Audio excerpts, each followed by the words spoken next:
Yan,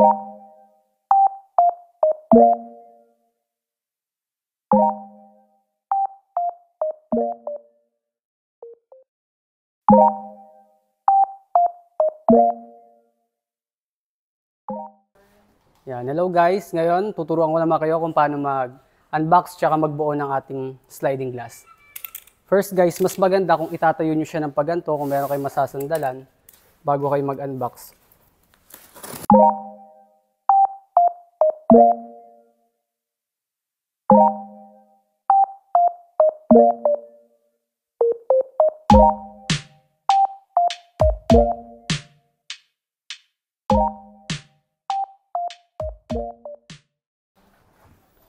Ito yung mga shelves natin.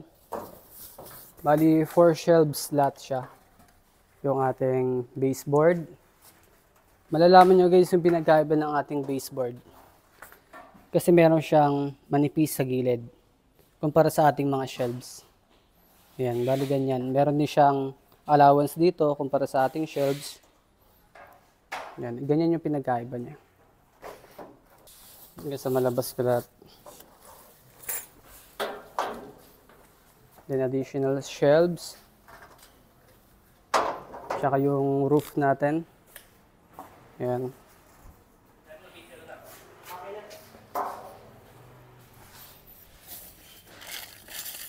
Then yung mga accessories natin, plastic footing, mga hooks, then screw.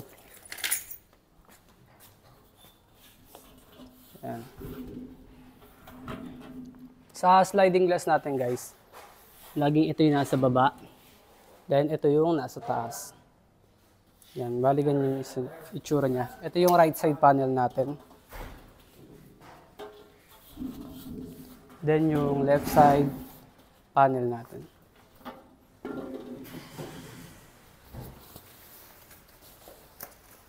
Then ito yung mga dalawa pa nating shelves. Yan, makikita nyo guys, silyado yung ating item, yung ating unit. Sa ating sliding glass door, makikita nyo guys, nandito na rin yung hamba niya. Pero mas maganda kung tatanggalin nyo muna yung glass door niya, then i-release natin siya, tulad ng ganito. Kunin muna natin yung susi. Kasi makikita nyo guys, nakalock siya. Hindi nyo siya pwedeng puwersahin para matanggal. Kukunin nyo muna talaga yung susi. Mas maganda to guys na kukunin nyo muna yung pinto bago nyo ikabit yung hamba para hindi siya mabigat. Yan. Sa pag-release ng ating sliding glass door, makikita nyo meron siya mga hole dito. Dalawa yan. Pati rin dito sa baba. Bali nakabaliktad siya. Ito yung pinakataas niya, ito yung baba niya. Ang gagawin nyo guys, itututok nyo muna yung mga slot niya. Then kapag narinig nyo pumasok na yung dalawang butas, ma-release nyo na siya. Ganyan.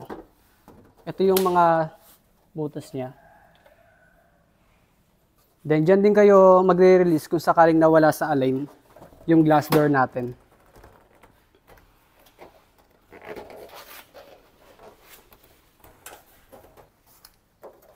Yan, ganun din dito.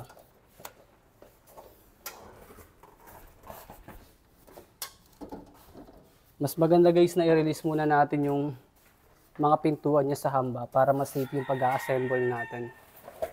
Yan. Bali, ito yung hamba niya. Ito yung taas, then ito yung baba.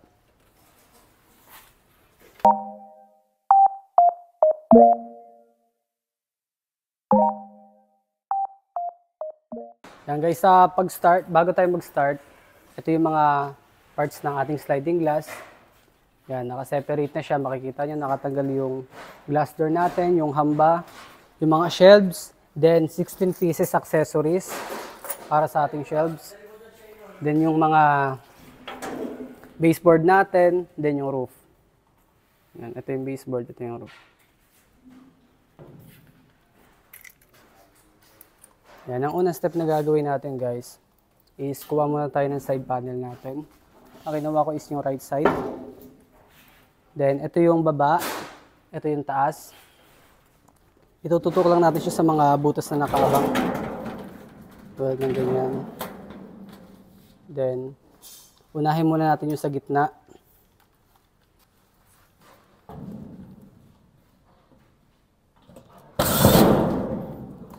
Then, sunod yung baba.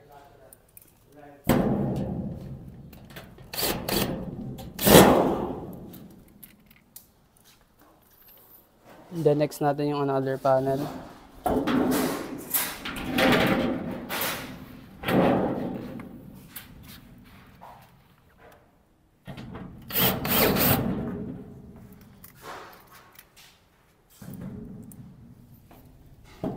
Kung bakit hindi ko pa kinabitan yung sa taas, dahil isasama natin yung roof niya bago tayo magkabit ng screw sa taas. Yan, kapag natayo na natin yung sliding glass natin ng ganyan, ang susunod natin is yung ating hamba. Yan. Mas mabilis siyang ikabit, mas magaan kasi tinanggal natin yung door niya. Makikita nyo nandito yung mga slot niya. Yan, sa baba, then sa kabila. And sa pagpasok na ito guys, magagaling kayo sa loob. Lalay. Then isasalpak nyo na siya ng pagganyan. Kabit. Then sa baba. Then sa kabila. Yan. Pag nakabit nyo na yung hamba natin, tsaka tayo maglalagay ng baseboard natin. Yan, ito yung baseboard guys. Manipis yung dito. Then meron siyang space dito. May allowance siya.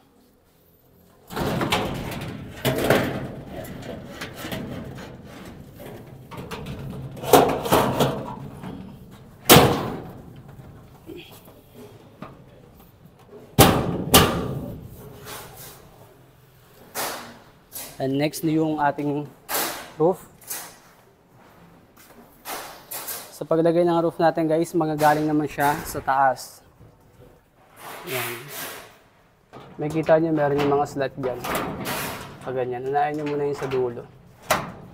Tsaka yung nyo pababa. Yan. Tsaka tayo magkakabit ng mga screw.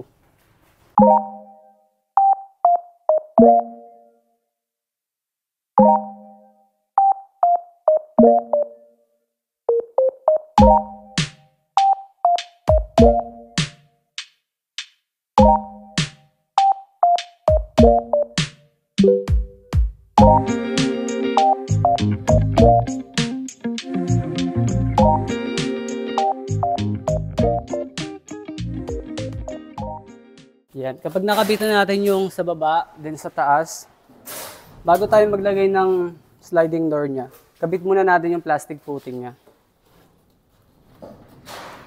Para mas safe siya kapag ibababa ng ganito. Yan guys, makikita nyo sa pagkakabitan ng ating plastic footing, meron siyang nakaabang na mga butas para sa screw. Gagawin nyo lang is tututok nyo, tsaka yung screw.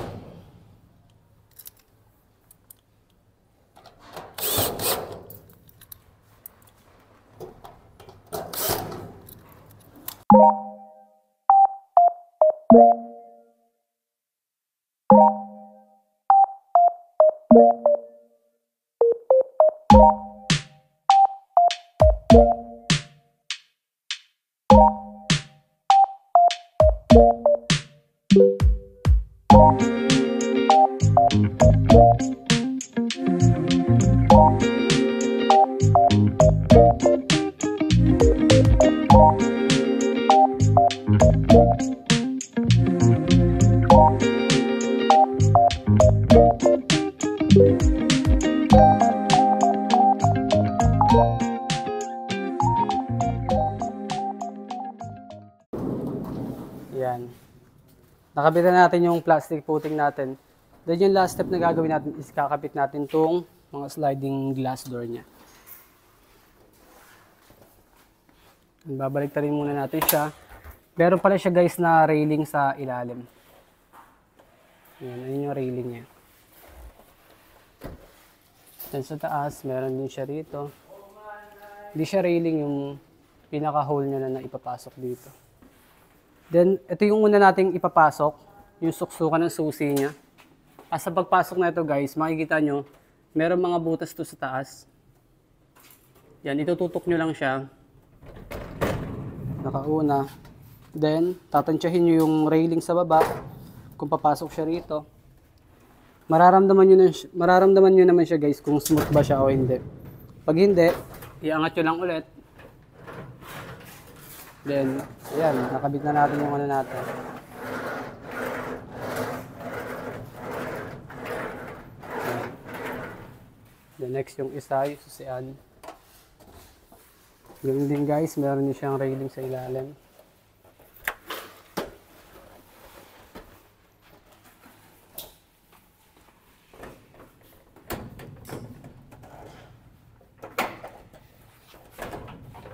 Adjust, hindi nakapantay.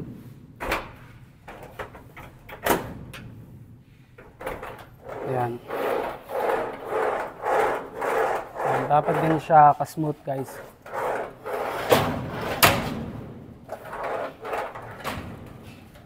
Yan din sa shelves guys, depende sa inyo kung gaano kalaki yung ipapasok niyo sa loob. Then kayo na mag-a-adjust. Nakikita nyo naman meron siya mga slot dito ng mga hook. Depende na lang sa inyo kung gaano ba kalaki yung item na ipapasok nyo sa sliding glass. Yun lang guys.